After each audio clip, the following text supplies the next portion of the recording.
These are strange times. There are so many things that feel unfamiliar. We're still figuring out how to protect ourselves and one another. We're still figuring out social distancing, or maybe we should call it physical distancing. We're still figuring out phone trees and virtual community. We're still figuring out how to weave a safety net secure enough so that no one slips through. Some of us may not know how to manage these strange new technologies. Some of us may not know where we can find toilet paper. Some of us may not know where our next meal or our rent is coming from. None of us know if we'll get sick or how sick we will get. None of us know who we will lose. But we know all the things that are important. We know how to manage our anxiety. We know that we are resilient as individuals and collectively. We know how to come back to our best selves again and again. We know how to breathe. We know how to be kind. We know how to be generous. We know that we can count on one another. We know that when all of us offer what feels right, what feels good, we always, always wind up with everything we need. We know that this epidemic won't last forever. We know that the world is a beautiful place and that we are meant to rejoice and be glad in every day we are given. Above all, we know that we are held in a love whose tensile strength is limitless. It will stretch, it will give, but it will not let us go. May we trust in that love in these strange times and every day of our lives. Amen, and blessed be. Hi, friends. I'm the Reverend Sean Parker Dennison, and I thought I might share a poem with you. It's due to be published this spring in the In Spirit Meditation Manual published by Skinner House, but I thought now might be an appropriate time to share it. It's called How to Survive the Apocalypse. First, learn to listen, not only for enemies around corners and hidden places, but for the faint footsteps of hope and the whisper of resistance.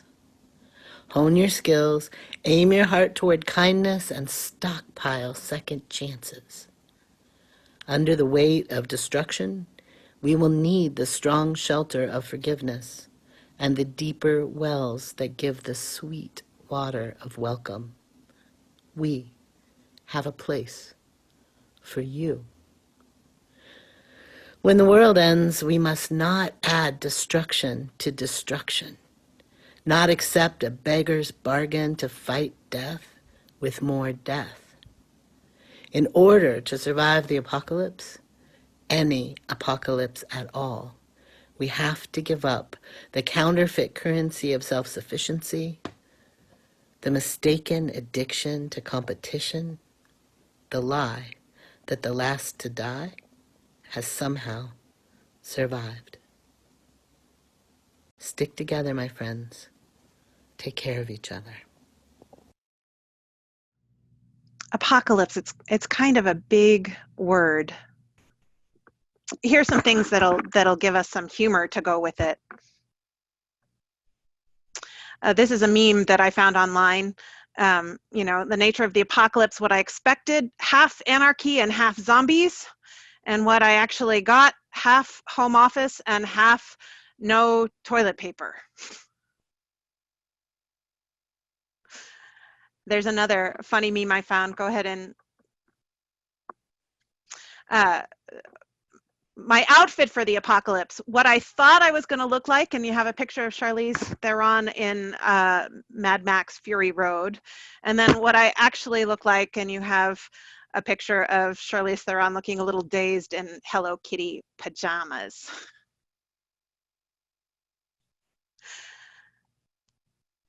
So seriously though, our our lives today are very different than they were a couple of weeks ago, and they're different today than they will be in a couple more weeks.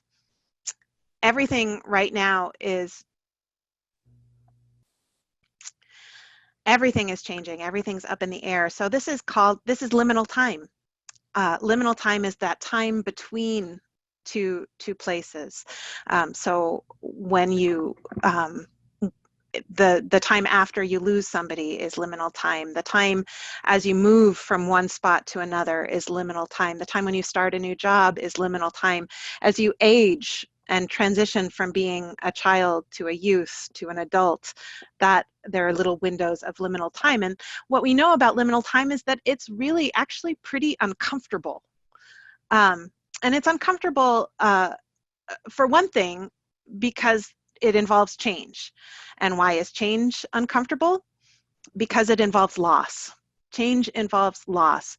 So what helps in terms of weathering that discomfort that comes from change and from loss is to mourn, to name the things that we're letting go of.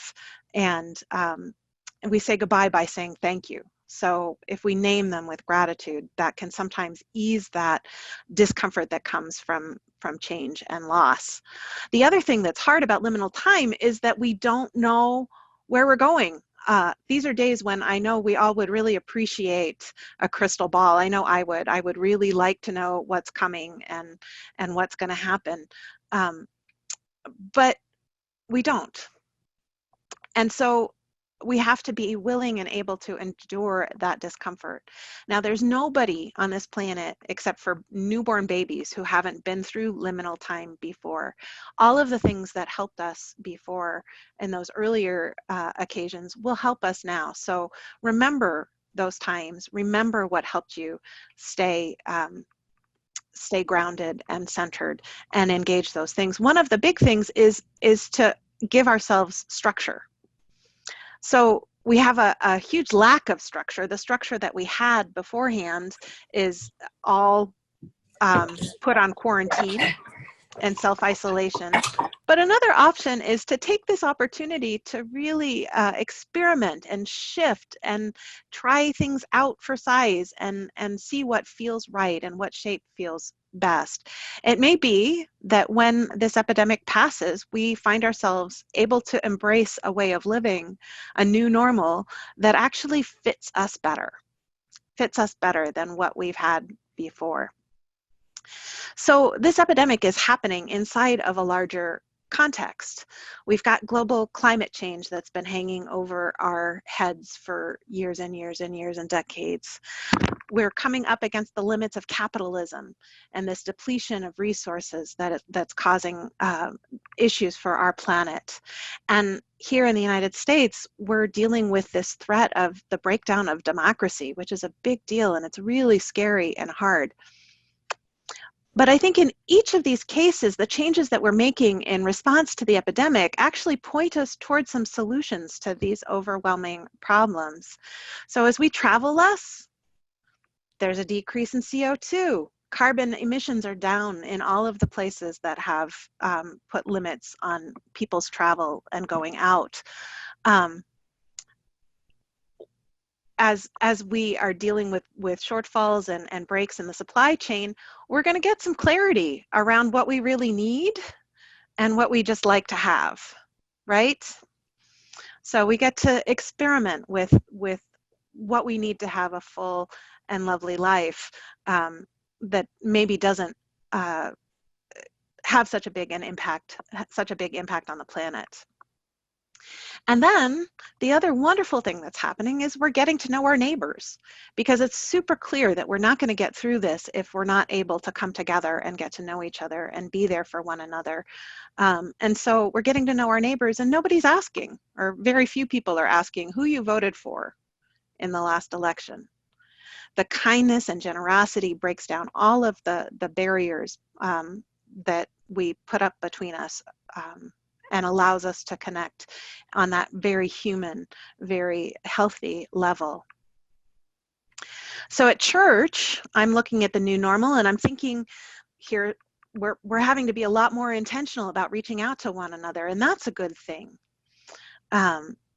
We're realizing how many people need us who can't make it to church every Sunday. We get a little lazy sometimes. We think that worship on Sunday just covers most people's needs, and we're not gonna worry beyond that, or beyond putting our videos out on the interwebs. But what we're realizing is that we're able to reach out to people for whom it's difficult to get up that hill and into the church. And the systems that we're putting in place now to make sure that everybody is supported and connected will continue to support everybody after the epidemic is over. Now, I don't want to sugarcoat. It is hard. I'm desperately worried about our healthcare workers. I'm desperately worried about our local businesses, people who are losing their jobs, whose housing is at risk, that sort of thing. And this is a serious health threat. More prayers up for those health professionals who are on the front lines. We're probably living with and experiencing anticipatory grief and awareness that we're going to lose some people that we care about. And for me, at least, anticipatory grief is in some ways even harder than the actual grief that happens after the loss. It just takes a lot out of me. I find it's very distracting and devastating and hard. It's just hard. And things are going to be different. But going back to that word apocalypse, the roots of the word, it actually means to pull aside the veil or to uncover. So if we are in some sort of an apocalypse, and it doesn't have to be the big one, doesn't have to be a big one, it is just, a pulling aside of the veil, revealing how connected we are, how interdependent we are, how vulnerable we are. It may be that what we find on the other side of this particular apocalypse is a truer sense of what really matters. We may actually find a better way of being human. It may be that the new normal that we're discovering as we go is a healthier and happier and more beautiful way to live. So be it, and so may it be. This is another poem by Lynn Unger, who has actually been called the poet laureate of the COVID-19 epidemic. She used to be the minister of this church. This one's called Imagine. Imagine with me for a moment. Don't worry, I'm not saying it's real. Imagine, if you can, that there has been not a calamity, but a great awakening. Pretend just for a moment that we all so loved our threatened Earth that we stopped going on cruises, limited international flights, worked on cherishing the places where we already are. In this pretty fantasy, everyone who possibly can stops commuting, spends extra time with their kids or pets or garden. We have the revelation that everyone needs healthcare, sick leave, steady work. It occurs to us that healthcare workers are heroes. Also, teachers. Not to mention the artists of all kinds who teach us resilience and joy. Imagine, if you will, that we turn to our neighbors in mutual aid, trading eggs for milk, checking in on those who are elderly or alone. Imagine that each of us felt suddenly called to wonder in this moment, what does the world need from me? What are my gifts? Yes, I know it's just a fantasy. The world could never change so radically overnight. But imagine. And I'm going to sing our closing, our sung benediction. You can sing along with me, but don't unmute. This is one that should be familiar. We're gonna keep on moving forward, keep on moving forward, keep on moving forward, never turning back, never turning back. We're gonna keep on loving boldly, Keep on loving boldly. Keep on loving boldly. Never turning back. Never turning back. We're gonna weave our lives with shining thread. Weave our lives with shining thread. Weave our lives with shining thread. Never turning back. Never turning back. So embrace this new normal, friends. I know it's not easy, but there are gifts there if we can open our hearts and calm our anxieties and reach out to one another in whatever ways we can. I love you. Go in peace.